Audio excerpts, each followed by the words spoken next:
Presidenta, honorable conseller, aquesta darrera setmana hem conegut un informe demolidor sobre la situació de la Universitat Catalana i el seu finançament. Jo imagino que en aquest país que vostès imaginen, en aquest estat nou que estan pintant de groc, la universitat serà gratuïta per a tothom, l'aprovat estarà garantit per llei i fins i tot donaran entrepans a l'entrada de les facultats. Però la realitat, conseller, és bastant més dura en aquests moments. Les taxes són les més altes d'Espanya. Senyor diputat, no es cregui tot el que rep el seu correu. Els estudiants catalans paguen el 20,4% del que dediquem a les universitats catalanes.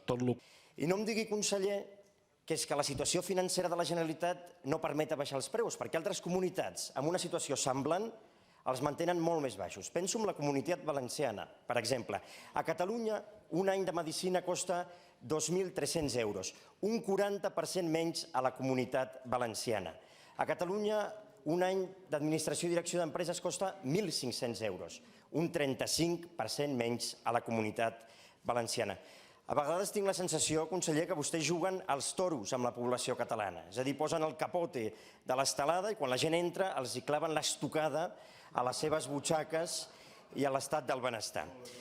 Miri, jo li demano que per dignitat dediquin els diners que volen gastar per les 50 ambaixades a l'exterior, per política universitària i per fer baixar el que els estudiants han de pagar a la universitat.